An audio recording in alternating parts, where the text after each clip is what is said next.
Good evening, ladies and gentlemen. My name is Frank Turner. I'm the President General of the Society of the Cincinnati. Welcome and thank you for coming this evening.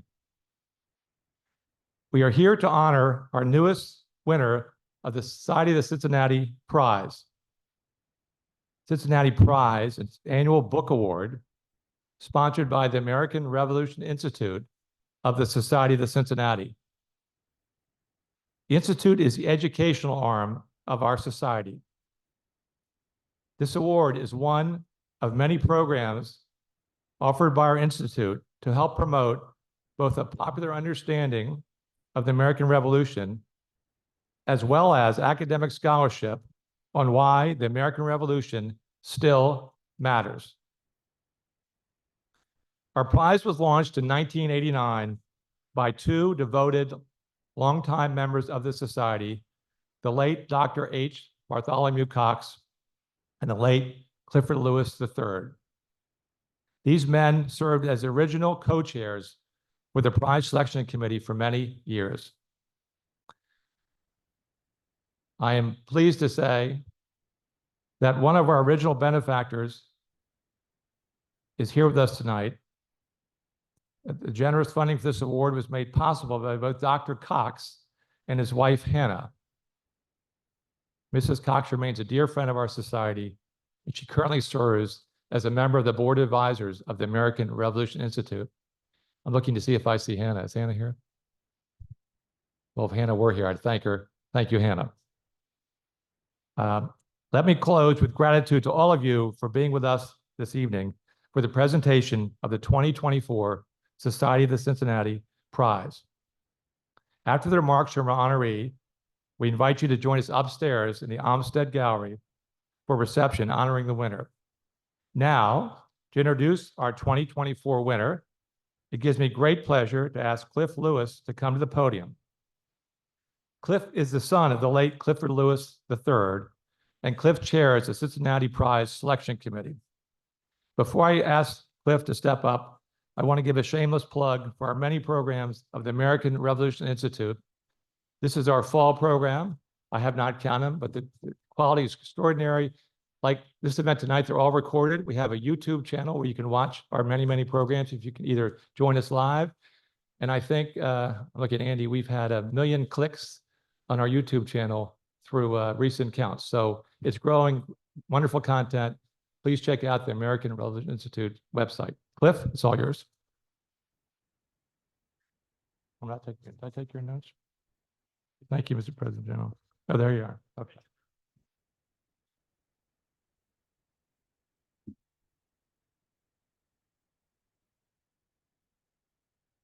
Thank you, Mr. President General.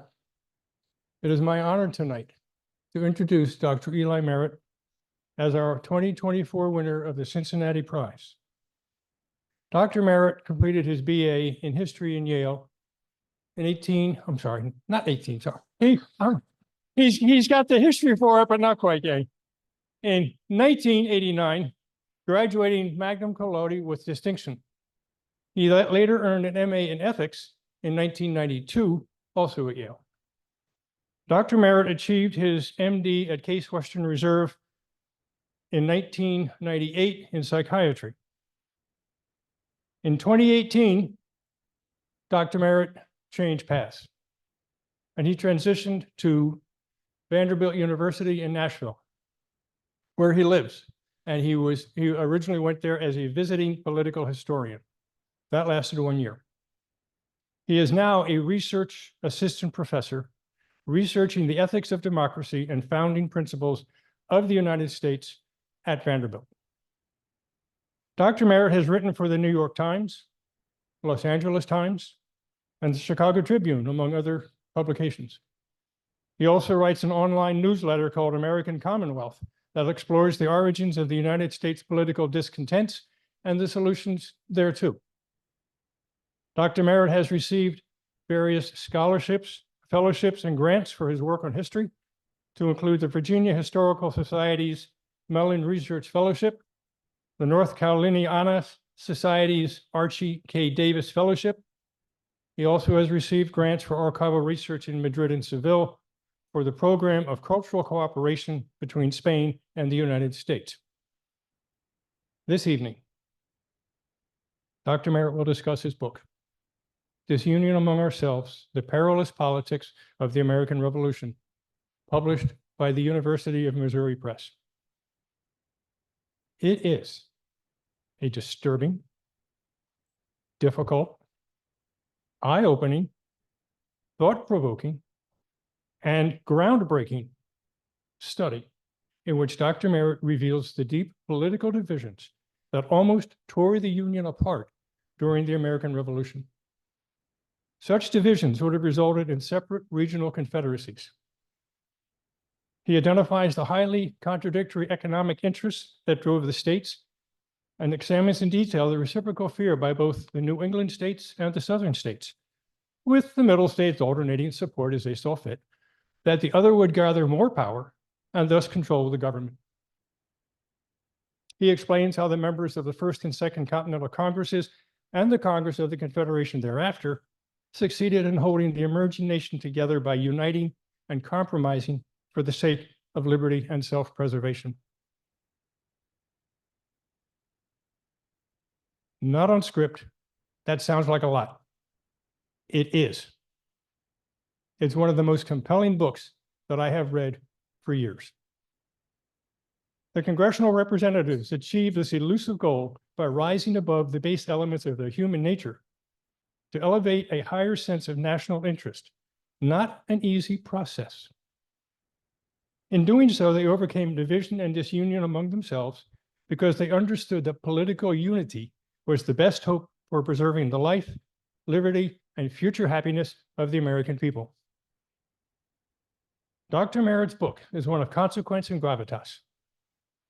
The writing is erudite, great word, isn't it?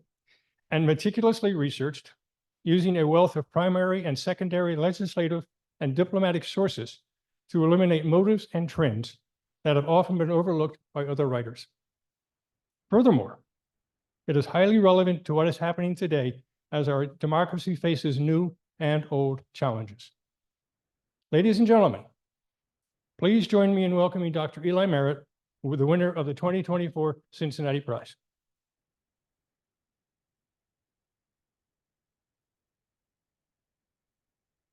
Before we start. Yep. Thank you. We have several items to present. Yeah. You're not allowed to see this yet. Wondering what that was. Uh, I was gonna kick it He up. was going to kick it. This is a certificate for Dr. Merritt that says the Society of the Cincinnati Prize, awarded by the American Revolution Institute of the Society of the Cincinnati, is presented, sorry, I need my glasses, in the year 2024 to Eli Merritt for his book, Disunion Among Ourselves, A Political History of the American Revolution. Thank you very much. We will take a picture later. Don't miss.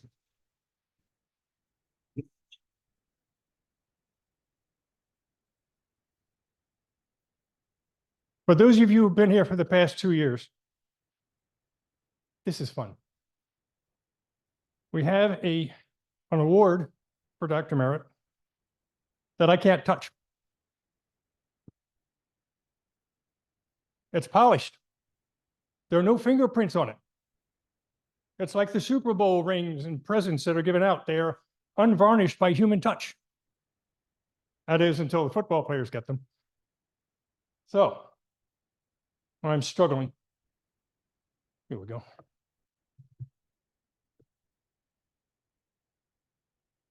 I need the white gloves too. I got another pair.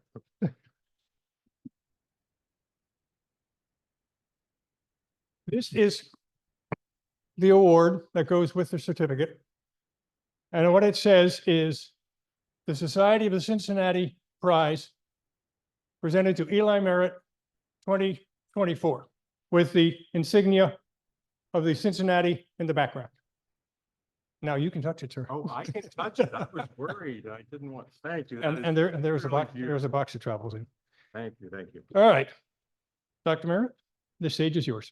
Thank you. Let me give you these back so I don't hurt them. You mind taking this with you? Not at all. You want to come out? You want to use the steps here? Okay, come on this way.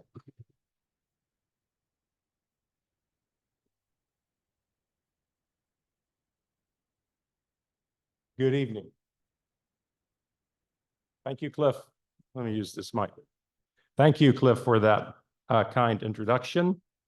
And it's wonderful to be here. I will say that if I could exchange it, I don't think I would go back to 1889 to graduate from Yale College, but I would definitely go back to 1789 to graduate from Yale College because I love the period of the founding. I don't know the things I would give up, but that's a nice thought for me, and I'm glad you said that, Cliff, in fact. I want to start tonight with a general observation about politics that comes from none other than Sam Adams. Many of you recognize that James Madison was the father of the Constitution. George Washington was the father of the nation.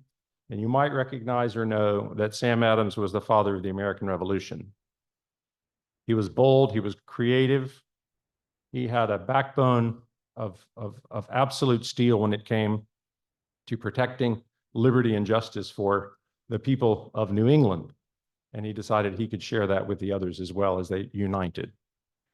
But since in the 1770s, Adams wrote a letter to James Warren of Massachusetts in which he laid out 7 categories of political figures, political characters, elected officials, in which he compared them to animals.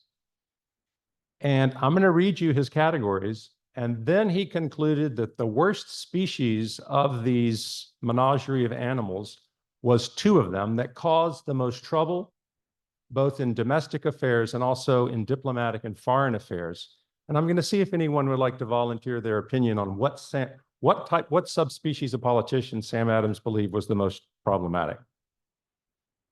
So he wrote to James Warren, men were variously classed as those possessing the magnanimity of the lion, the generosity of the horse, the fearfulness of the deer, the cunning of the fox, the fidelity of the dog, the vanity of the ape. And the last one was the servility of the ass. He's referring to an animal there. So I'll tell you again, magnanimity of the lion, generosity of the horse, fearfulness of the deer, cunning of the fox, fidelity of the dog, vanity of the ape. This comes from my book, by the way, and the servility of the ass. Anybody want to step up and say what Sam Adams perceived to be the greatest problem and greatest subcategory of political character in Congresses?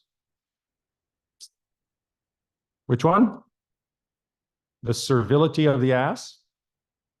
Correct. That's one of the 2 he felt these are the most problematic. Anybody else? No, that would be hard for him. I think he was pretty vain. Fearfulness of the deer. So I bring that up to start off. I'm not going to be talking about contemporary politics tonight, but I do think that has some resonance in our contemporary politics today. I want to tell you why this is a special honor for me to be here tonight and to receive this award. And it's specifically because the Society of the Cincinnati and the American Revolution Institute are dedicated to preserving the memory of the American Revolution. My book is also dedicated to preserving the memory of the American Revolution, so we have a synergy and affinity there that is very special to me. However, my book does introduce some new paradigms of understanding about the revolution, and that's what we'll talk about some tonight, is a paradigm of understanding of what they feared most and a paradigm of understanding about the first Constitution of the United States that I find we denigrate far too much. It was actually an amazing accomplishment. In my introduction to my book, I call that Constitution the most spectacular success of the founders during the Revolution and an accomplishment of epic proportions. So according to ancient myth, what the founders feared most was the power and might of the British Army and Navy. And certainly they did fear those. But in fact, if you look carefully at the historical records, if you try to do some analysis of what caused them greatest fear, what you find is they felt if they could remain united, they actually would have no problem ultimately achieving independence from Britain. What they feared most was disunion among themselves, leading to civil wars. So the three-step process that they feared is there would be a conflict in the Congress of some type so great that it would lead one and then more of the states or colonies, depending on the time period, to withdraw or secede from the Congress. What would come next? They knew what would come next. They would form separate confederations. And in fact, it is my belief that that is what they would have done if they could have after the revolution. They would have broken apart into 2 or 3 separate confederations. The reason they didn't, because they had these homogeneous regional areas, New England, the middle colonies in the South that had much more in common. But the reason they didn't is they believed they would fall into civil wars. They couldn't peacefully coexist as separate confederations or separate nations. They feared they would fall into conflict over commerce, over rivers, control of rivers, over the debt and finances of the Continental Congress and the Continental Army. Various states believed they had paid in too much, so that was a fight over money. But most of all, they worried that they would fall into civil war over the Trans-Appalachian lands. They intended to achieve these lands as part of the American Revolution, as part of the War of Independence. And what you find across the Appalachian Mountains is very little settlement at this time, but a landmass of great wealth and great opportunity and great hope, with poorly defined boundaries. Many, particularly of the southern states, had founding documents which gave them access all the way to the Mississippi River. So this was their greatest area of fear. What do human beings fight most about? Land. And that was their fear at that time. So the other ancient myth, which I alluded to earlier, is that the Articles of Confederation was this sloppy constitution thrown together in a hurry during the American Revolution that caused more problems than it actually solved. The historical truth is that the Articles of Confederation is our first constitution, and it was so difficult to achieve because in that time, these 13 states had very little interest in uniting. And in fact, I think what we should do instead, and what my view of the Articles of the Confederation is that we should raise it back up in our estimation and respect to somewhere near the way we venerate today the Declaration of Independence and the Articles of Confederation. Precisely, it did several things, but most importantly, it held the nation together, and we would have fallen apart without it. That's not me telling you just as a subjective observation, but they've said this themselves. The letters are replete with this. Without that first constitution, we wouldn't have a country today. We wouldn't have formed a country at that time and stayed together, particularly after the Battle of Yorktown in 1781. So that's what we'll talk about tonight, the intersection of the first constitution and fears of disunion and civil war. And I'm going to tell you, we don't have much time. I'll tell you an abbreviated story of the treacherous pathway that the Articles of Confederation passed through. But before doing that, I want us to journey together into the mind of John Adams, who really was one of the most astute political analysts of the 1770s, 1780s, and thereafter. Go into his mind and there look at the way he viewed the political landscape at the time and what his fears of disunion and civil war were. Okay, so starting there, we asked the question, who was John Adams?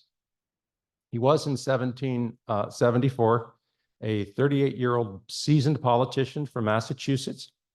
I think you know he was curmudgeonly and at times irascible, but he was also highly introspective.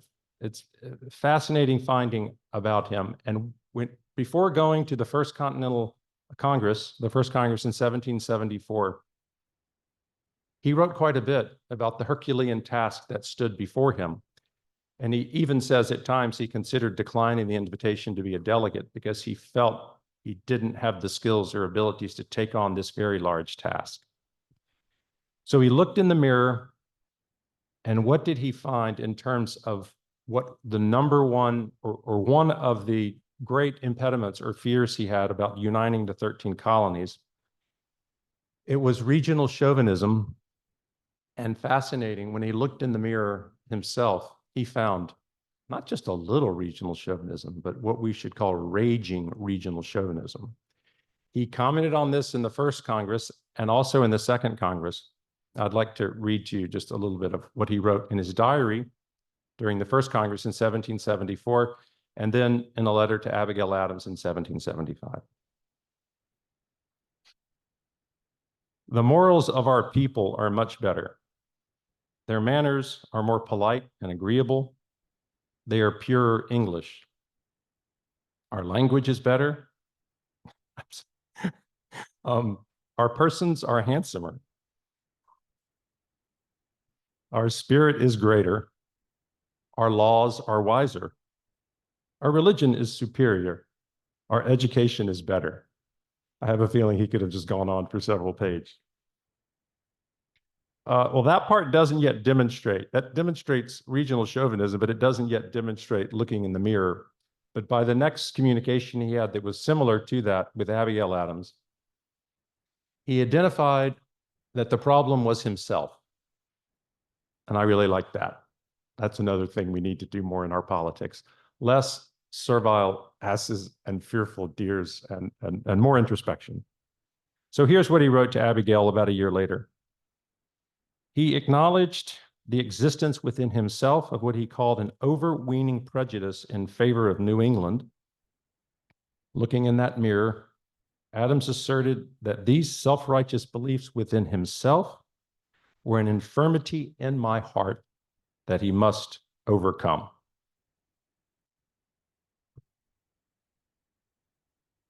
So Adams considers the prospect of uniting the 13 colonies to be a daunting Herculean task.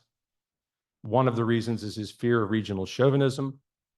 The other connected to that is what he discovers to be an inherent distrust and fear that the delegates to the Congress, all of whom we can call founders, experience and exhibited towards one another. When he arrived at the First Continental Congress, one of his first reactions, I'll read that to you now, and this is in another letter to Abigail Adams. 50 gentlemen meeting together, all strangers, are not acquainted with one another's language, ideas, views, and designs. They are therefore jealous of each other, fearful, timid, and skittish. Let's focus for just a moment on the fearful part and look at John Adams, what he feared. And then we'll look not at what John Adams feared as a New Englander, because he wouldn't probably have this ability to see his region appropriately, but look at what the Southern colonists and middle colonists feared most as a recurring theme. So with regard to Adams, what he feared the most was the incompatibility of the Northern and the Southern states. Adams did a lot of speaking. He did a lot of writing. And what perhaps is not surprising is to find that he was bullish on the Continental Congress in his public conversation and in his public writings. He said after the First Continental Congress that this is one of the most venerated, remarkable assemblies of human beings ever gathered, that the delegates had unique qualities, sort of equating them with demigods. Now, privately, Adams said after the First Congress that the delegates from the separate American regions were so different from one another to constitute several distinct nations almost. When he was looking at New England versus the South, he determined that there were three things about Southern people that he worried about as causing conflict within the Congress. One was One was Southern slavery. The other was Southern class stratification compared to New England. And the other was the hauteur, or self-superiority of planters. Here's what he wrote in a letter to a fellow Massachusettan in 1775. Gentlemen in the other colonies have large plantations of slaves, and the common people among them are very ignorant and poor. These gentlemen are habituated to higher notions of themselves and the distinction between them and the common man than we are. I dread the consequences of this dissimilitude of character, and without the utmost caution on both sides, and the most considerate forbearance with one another, and prudent condescension, those consequences will certainly be fatal. I do want, most of their language was remarkably similar to ours today, but this is a case, the word condescension, which is not. We view that as looking down upon someone. In 18th century usage that John Adams used, it means to come down to view another as being equal. So we see there an incredible fear of Adams that obviously has tremendous resonance as we march through the succeeding decades all the way to the Civil War, of course. But what I find the most refreshing and surprising throughout the period of the Revolution and thereafter is what non-New Englanders feared. Not every non-New Englander, but there is a profound amount of evidence towards this. And people who've seen my book probably see every 10 pages or so, there's a new reference to the fears of New England. So what so many feared in the 1770s and 1780s, more in the 1780s before the Union, before they got the Articles of Confederation ratified, is they feared that New England was going to join the Union, but then at some point, many people predicted within 20 years or within 30 years, New England was going to secede or withdraw itself from the Union of 13, or the original United States. But it wouldn't stop there. They feared that New England would make civil war on other states. One of the most recurrent themes was that New England would not sit happy without full possession and control of the Hudson River, which was controlled by New York. So this was a dominant fear, and I'd like to now read to you some evidence and quotations from others. So you're believing it on authority rather than on a professor's opinion. John Adams, on the way to the first Congress, he had never been out of New England, by the way, took a journey of about 7 days, stopping off, lots of celebration, lots of conversation. At the tip of New York, he had lunch one day at the home of a man named Zephaniah Platt. I know it was a townhouse at the tip of Manhattan. And there was a man named Philip Livingston. Some of you may have heard of him. He becomes one of the most prominent founders in many ways, including signing the US Constitution sometime later. But at this dinner, at this lunch, we all know John Adams kept meticulous notes. He says that Philip Livingston informed him that independence and separation from Britain was a dreadful idea. They were just going down to the first Congress at this point to enact civil disobedience against the coercive acts at this time. So there was no real strong movement towards independence at this point. But he said, we must not launch into independence because civil war will be the result. And he went on to tell a New Englander, I'm very fearful that your region of Puritans might adopt a mentality of Cromwell and decide to have your religion and your way of government perpetuated throughout all of the colonies. And let's not forget, New England was tremendously Republican, small r, and even a little democratic, whereas the middle colonies, and in particular the southern colonies, were aristocratic and even quite feudal. So this is what Adams said that Livingston said to him. If England should turn us adrift, we should instantly go to civil wars among ourselves to determine which colony should govern all the rest. He seems to dread New England. the leveling spirit, meaning aggressive spirit. Hence were thrown out of New Englanders being Goths and Vandals. Another New Yorker, distinguished New Yorker named Samuel Seabury, wrote this about the prospect of independence. Whenever the fatal period shall arrive in which the American colonies shall become independent on Great Britain, a horrid scene of war and bloodshed will commence. The interests, the commerce of the different provinces will interfere. Disputes about boundaries and limits will arise. There will be no supreme power to interpose. Therefore, the sword and the bayonet must decide the disputes. He went on to say he believed Massachusetts would lead the way. It would unite in a single republic with the other New England states. And he went on to say, quote, a state of continual war with New England would be the inevitable fate of this province, meaning New York, till the submission on our part or the conquest on their part put a period to the dispute.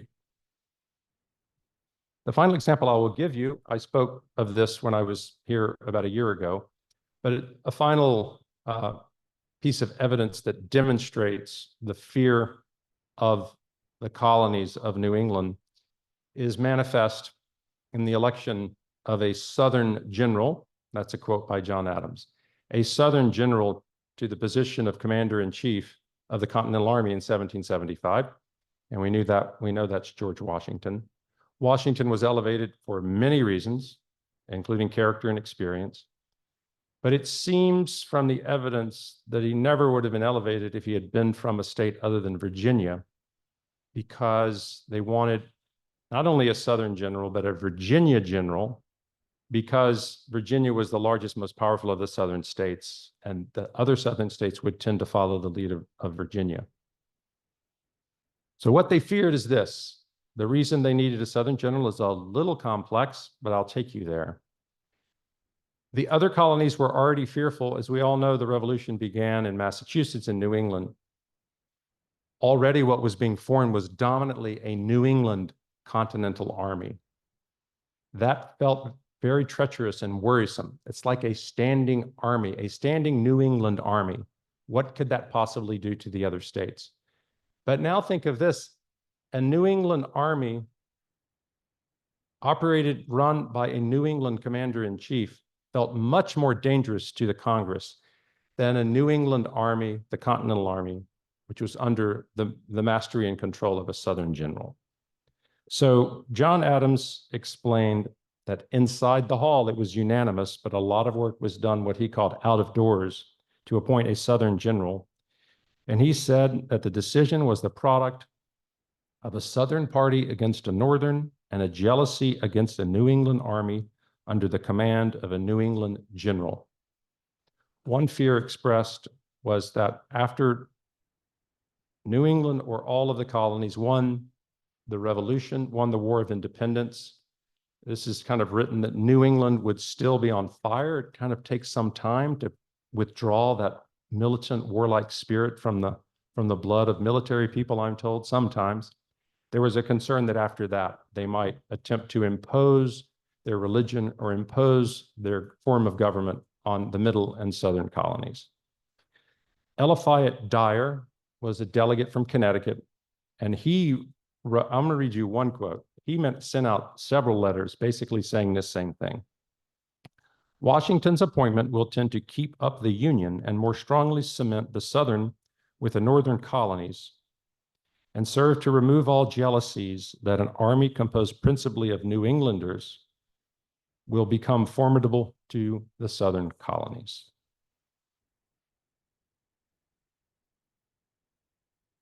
So far, I've given you some important background.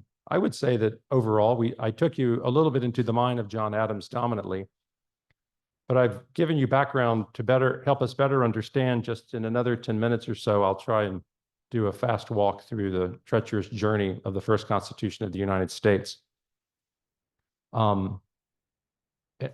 So I'll move to that now.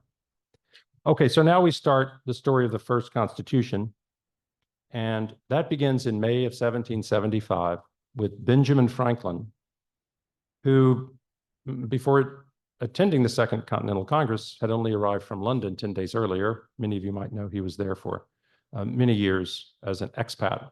But he decided to come back and defend his country and his place of birth once it seemed that the British were not going to compromise. And Franklin arrived at the Second Continental Congress really recommending a two-part prescription for restoring liberty and order to the 13 colonies. And one of those was rapidly to arm the colonies in self-defense. And the other was to ratify a binding constitution of the colonies for the reasons that we have discussed, to contain them and enable them to work out incredibly challenging problems, differences, and disagreements peaceably through judicial and governmental means versus on the battlefield.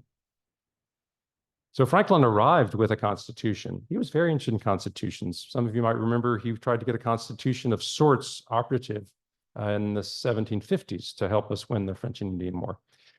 He arrives with this, but he's a wise political figure who is going to be the last one to just jump on the floor and say, I have a bill here, or I have a measure I want us to ratify. He canvassed quite a bit in the first days of the Second Continental Congress. And we have records. He canvassed a lot of delegates, we know that, but we only have the records of Thomas Jefferson to let us know something of what happened. And Jefferson saw the Constitution and complimented it and said, for God's sakes, do not propose this Constitution. The idea Jefferson brought to the table was, the war is uniting us now. If you bring up the constitutional matters in this Constitution and you actually advocate for them and you try and take the delegates through a legislative process of coming to some agreement, they won't come to an agreement. And we could even trigger disunion with whatever sequela that would follow from that at a time when we need to be tightly united. And we're united now against the British. So I'll read to you some of the issues that Jefferson and others proposed were going to divide the colonies. One was colonial power and sovereignty, meaning, as we all know, one of the great difficulties that emerged, and maybe you could say that it exists today, is will the states have the power or will the federal Congress have the power? The voting power of the colonies within the Congress itself, was voting power going to be based on proportional representation, or would each of the 13 colonies have an equal vote? There was the question of representation. Would enslaved people be considered people in terms of proportional representation, and also in terms of taxation? That's another issue, was taxation. They were going to fight over whether it would be majority rule or supermajority rule. They were going to fight over trade restrictions, and they were going to fight, as I mentioned earlier, over the Western lands. So as I mentioned a moment ago, paradoxically, Ben Franklin's efforts to unite the colonies for many valuable purposes, but one of the foremost was to prevent secession and disunion with those sequelae which I've mentioned. Paradoxically, Jefferson and others said, you're going to cause what you're trying to prevent. So what did Franklin do? Very smart decision he made. He did not stand on the floor and say, you're all wrong, we need to pass this Constitution. Instead, in July of 1775, he stood up and he said, good evening or good day. I would like to present to you a Constitution that I have drafted. I'm not proposing that we move towards this now, but I would like for this to be food for thought, because there may come a day when things are more challenging and difficult, and we may actually want to consider a constitution like this. That was in July of 1775. Okay, what happened next? What happened next is the Congress, as it would prove itself to do over and over again, it went into profound avoidance mode. A year passed with no effort or discussion of a binding charter or constitution. But as we know, the British didn't relent. They did not come to their senses. How they ever thought that they were going to impose things like the coercive acts upon the colonies, and we were going to lay down like lambs. I say that to point out how sadly imprudent British Parliament was. The king might have done better. Hubris governed them in a tremendous manner. Okay, back to what happened. So they didn't relent. The colonies did arm in self-defense. Many of them actually adopted their own state constitutions. And some of you will know too that in June of 1776, Richard Henry Lee stood up because Virginia had finally decided to come aboard the project, stood up, and we call it the motion for independence. And it is kind of that, but really I think it's most important to understand that this important motion on June 7th, 1776 by Richard Henry Lee was a motion for three things, three co-equal things: independence, an article of confederation to unite the colonies, and also foreign alliances. All seemed essential to the survival of the colonies and their success in the War of Independence. So debates began 1776. And what they found is that they had to set aside this matter of a constitution for the Congress, which they called it sometimes, because of the dangers that Jefferson had pointed out. Some of these are Jefferson's notes again. The larger colonies threatened that they would not confederate at all if their weight in Congress should not be equal to the numbers of people they had added to the Confederacy. So that's the question of proportional representation. While equally, the smaller ones declared against the Union if they did not retain an equal vote for the protection of those rights. Thomas Lynch of South Carolina stood up and said, if it is to be debated whether slaves are property or not, there is an end of this confederation. James Wilson from Pennsylvania said he and his state could not possibly tolerate the extravagant claims of the Virginia founding charter, and he declared that his state would not confederate unless those claims are cut off. So what did they do?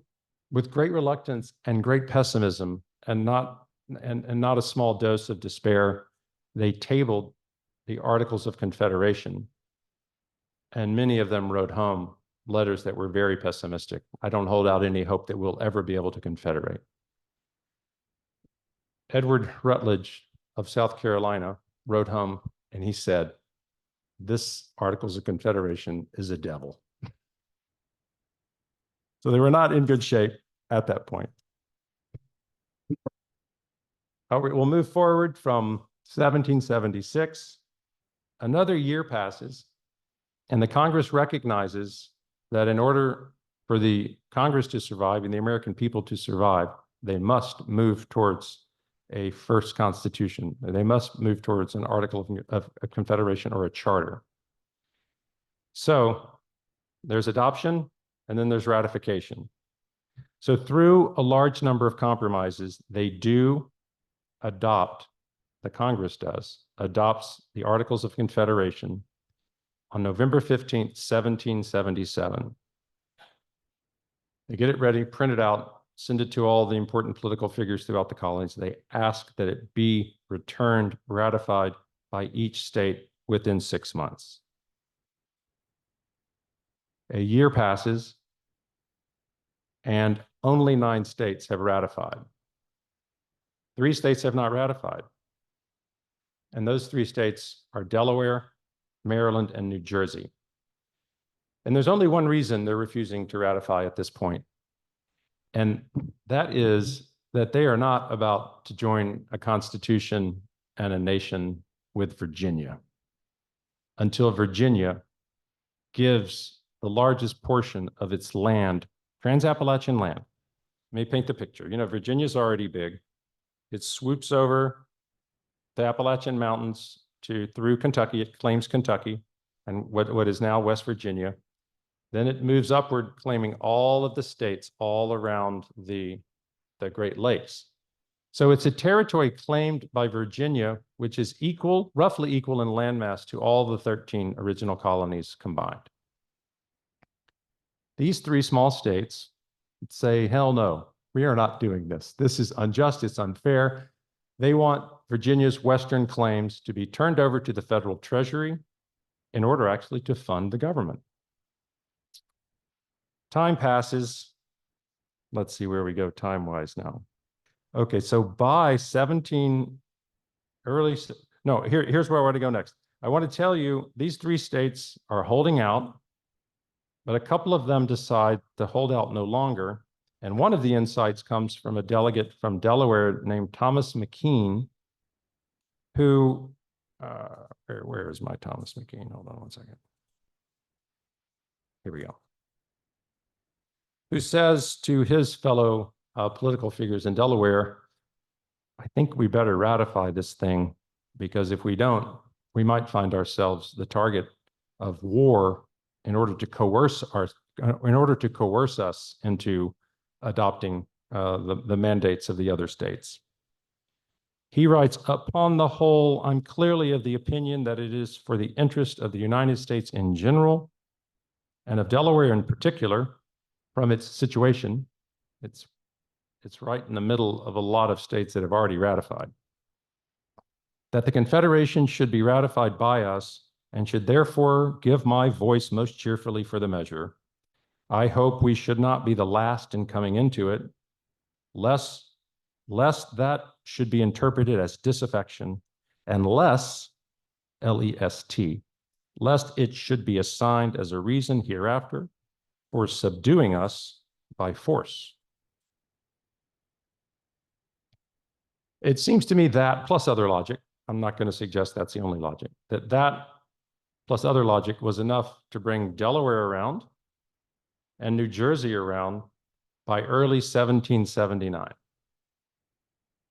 And now, ladies and gentlemen, I'm thinking of Hamilton, we have the Battle of Virginia and Maryland as sort of the remainder of the story. Who here is from Virginia? That looks like 10, something. How about from Maryland? Oh my God. So I only know things about people from Maryland from the 1770s and 1780s. Are they considered particularly stubborn people in Maryland? Particularly fierce? Maryland alone, for a long period of time, said, no, I'm not scared of Virginia. Attack us if you wish. We will not submit to the injustice of Virginia claiming all of those lands. One fear they had, of course, was if Virginia was going to be this very large state, Eastern Virginia plus Kentucky, a little Western Virginia, and all of the Great Lakes, they feared quite logically that it would become a dominant force on the continent, and there would probably be no United States anyway. So Maryland held out to the point where everyone in the letters just said, Maryland's never coming around. Virginia, meanwhile, in possession of all of this land, likewise said, we're not doing this. But then what happened? Most of the military history readers in this room know that in 1780, the British changed their strategy from a northern strategy to a southern strategy. Big time. Charleston fell. Benedict Arnold came into the Chesapeake Bay and raided and sacked Richmond. And a fear began to exist in 1780 that what might happen.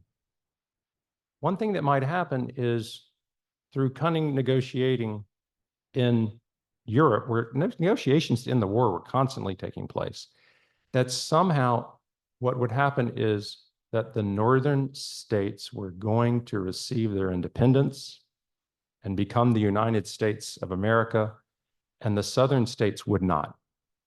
And think of this. Thus far, with no constitution, there is no real diplomatic or political reason why the northern states could not accept that scenario.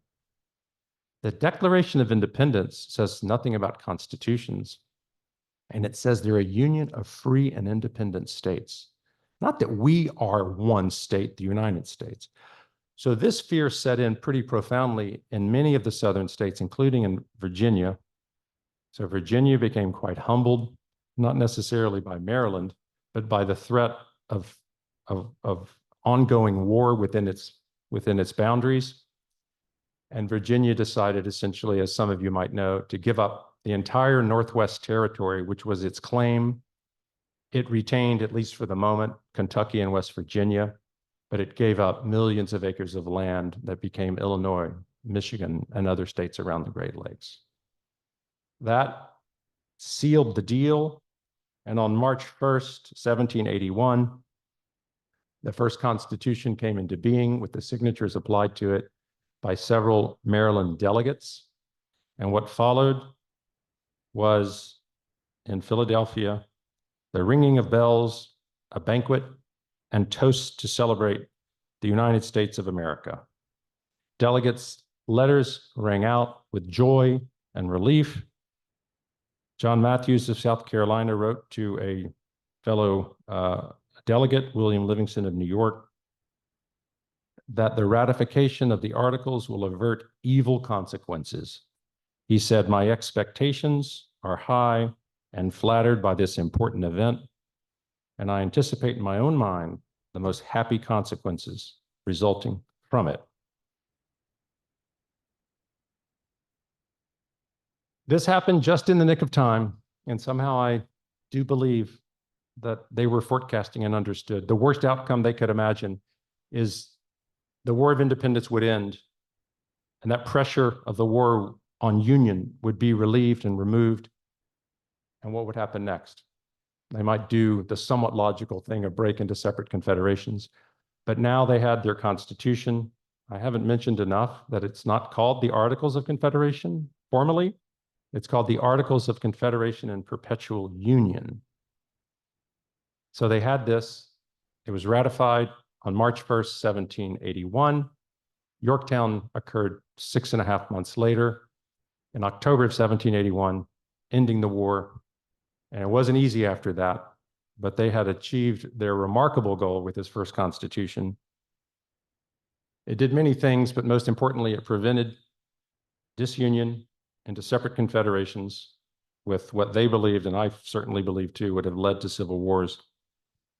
So this Constitution was successful until 1786, when another profound North-South crisis occurred in the Continental Congress over the Southern interest in the navigation of the Mississippi River. I won't get into that. Maybe another time I could.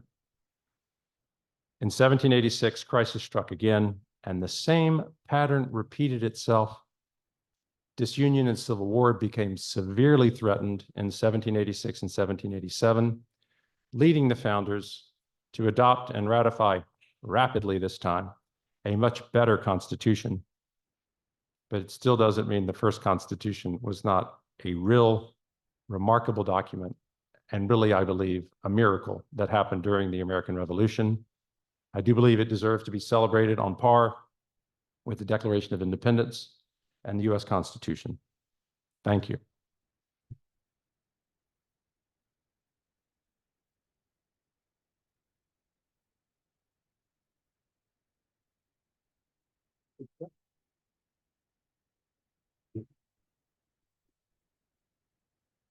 Never gotten so much attention before. Are there any questions? We have Right. we have about a 5 to 10 minute question and answer period. Tom.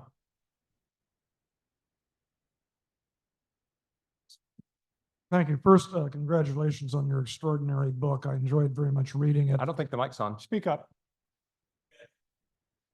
Well, can you hear it now? Oh, no, there we Yeah. go. First of all, congratulations on your extraordinary book. I very much enjoyed reading it.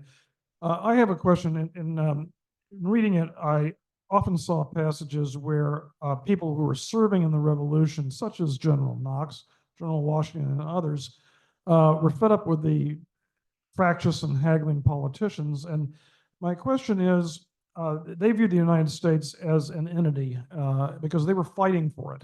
They were not involved in the political haggling.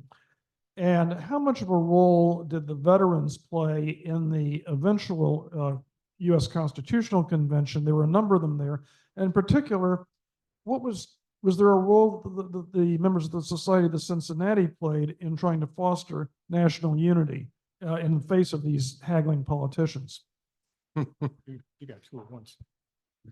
Well, I'm glad that you asked that. I'm fortunate enough to be coming back here to the Society of Cincinnati, the American Revolution Institute, to the library.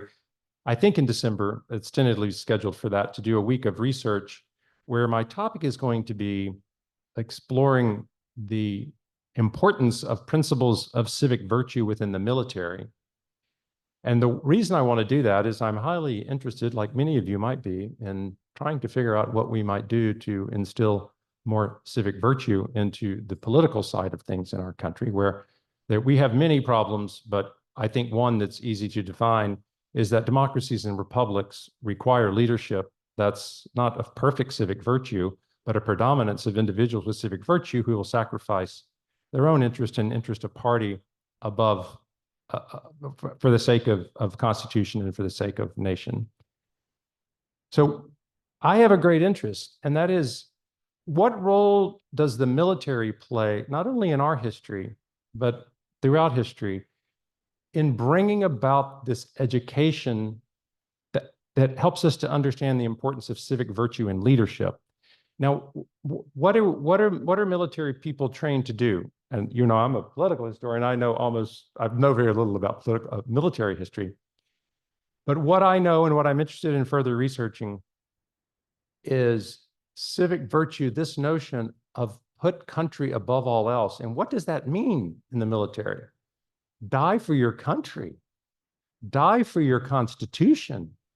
I have to believe that the spirit of self-sacrifice for Constitution and for country has something to do with civic virtue in the military. And as you made allusion to, so many military leaders became political leaders.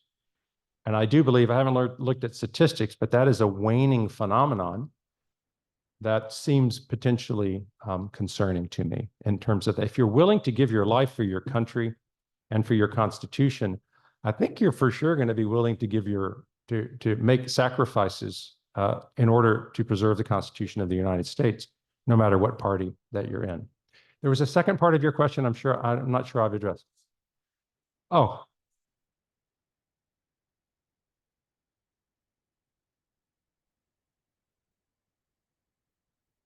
Yes.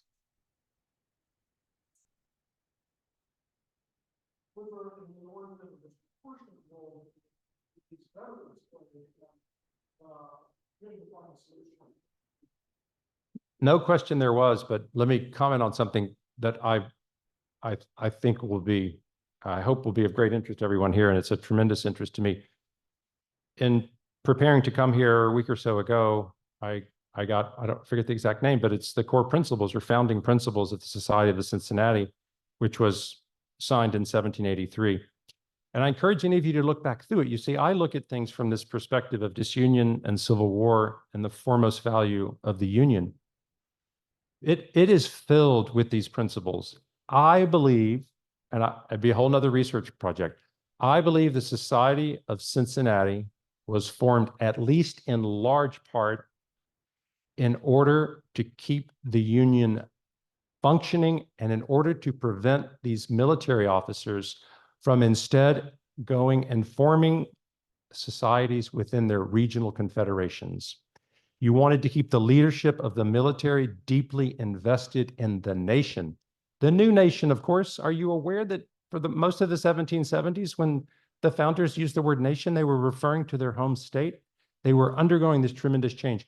So I don't think it was just a society of, elite military gentlemen who are going to, enjoy social time together. That's one. I'm sure you all do that. I've heard you do that quite a bit. But it was much more important. It was a fundamentally important part of keeping the Union together. And I will even go so far as to think, I think that the Society of the Cincinnati was formed in part to prevent disunion and civil war. So thanks for that question. Any other questions? There, sir. Thank you for a great presentation. The title of your book applies today. does the disunion among ourselves today, in your opinion, pose any really serious threat? Does disunion today among ourselves pose any serious threat? Well, I think there's lots of talk of disunion. There's even more talk of civil war, I think, than there is disunion. I don't feel there's an acute risk today of disunion and civil war. Of course, there's significant risk with the existence of demagoguery and angry politics. There's a significant risk of political violence. No question about that. I mean, violence begins with verbal violence.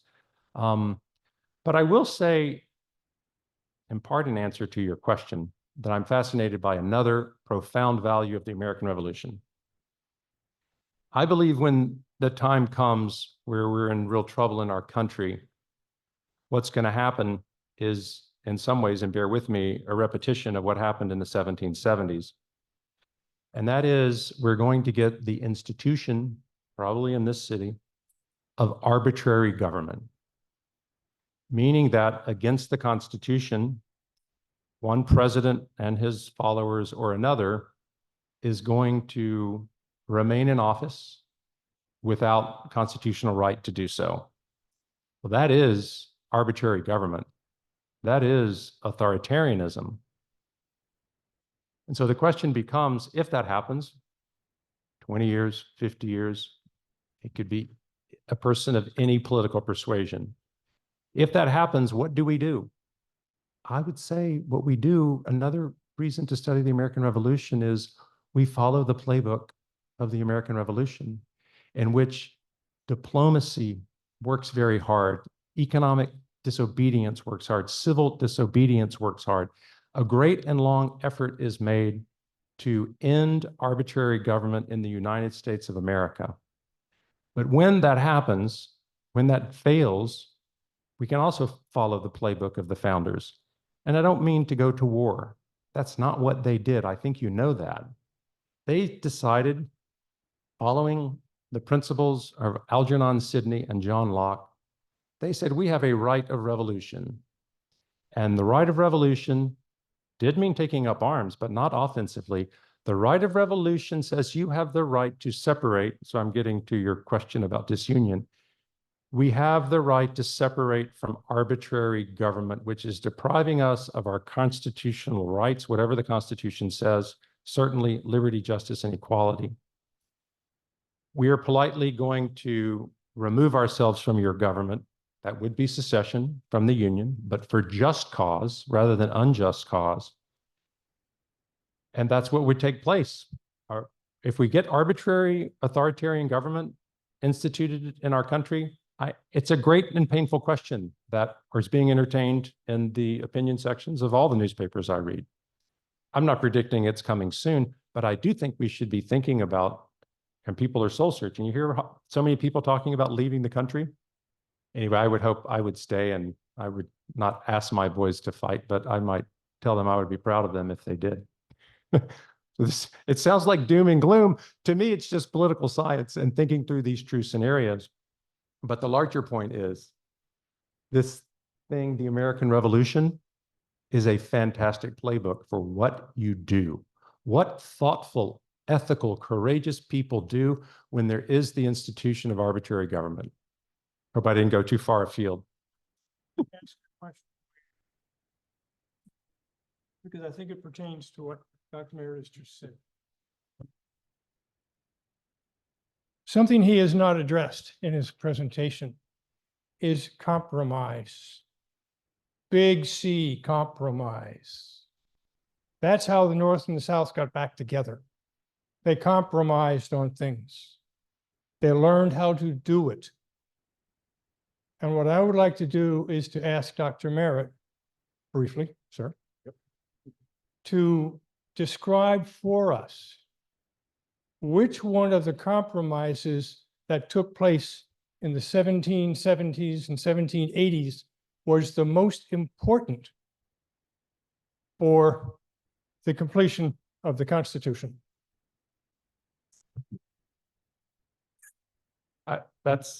I love that question, and you make me regret not using the word compromise more. because it was eminently important and essential to the, I know the first 20 years of our history best. There's something really interesting about it too, though. And that is we think, oh, these ethical, elevated leaders imbued with civic virtue, that's how they did it. That's how they compromised. Well, I used to think that until I researched and wrote this book, and I still think that. What I think is probably necessary for ultimate compromise of the hardest type is civic virtue in the political leaders. Again, a predominance of civic virtue, willingness to make self-sacrifice, et cetera. But there also has to be some sort of threat. So when we look at the daily compromises that took place in the Continental Congress, I've come to understand them in two ways. For the most part, those founders and delegates were dedicated to striving towards civic virtue. And ones that weren't, thank goodness, you had George Washington in particular was like, get them out of the Congress. He wanted selfish, demagogues who were hotheads, who were more interested in their regions than the new nation. He wanted them out of Congress. So these two forces come together to, I think, together account for the remarkable, endless compromise. You make me think of, in the book, I talk about the Mississippi Fisheries Compromise was one of the most remarkable. But in the end, I would just take us back to the great battle between Virginia and Maryland. And that was ultimately the most significant compromise that took place. In this case, how much was civic virtue? I'm not sure, but it came about due to threats of Virginia and the other southern states potentially not being part of the independent United States of America. We got time for one more question. Where will it be? Over there, the gentleman in the brown jacket. Thank you. Thank you. The the Article of Confederation had a lot of flaws, which in the end caused it to be abandoned and a better one put in place. Yes. When it was put in place, did any of the folks comment on that, see its flaws and think, well, maybe this is going to work for a while, but we might have to replace it? Was there any comment on that, or did everybody think it was going to work?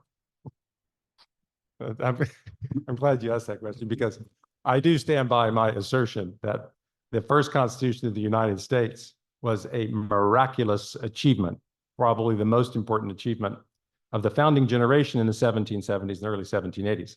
However, if it was adopted on a Thursday, by Friday, these delegates were looking at it being like, what have we done here? How can this possibly work? This is one government in one legislative body that holds all of the legislative powers, executive powers, and judicial powers. So you just had to flip open, Montesquieu or other books about the importance of the separation of powers to recognize that it was a very compromised constitution indeed. It still served the fundamental purpose that I've talked about today. But yes, there was great worry. Madison, basically, if it was adopted ratified on a Thursday, by the next day, Madison and other thoughtful people were trying to put together amendments for it. And they worked very hard at amendments. But in fact, amendments then was even harder than they are today. It was unanimous. You had, in order to pass an amendment to the Articles of Confederation, you had to have unanimous, all the states had to vote unanimously. So no, it was seen with all of its flaws, but there was great gratitude for it, for the centralizing function that it accomplished and the prevention of the centrifugal force of disunion leading to separate confederations. Dr. Merritt, thank you. Thank you, Troy. Thank you very much.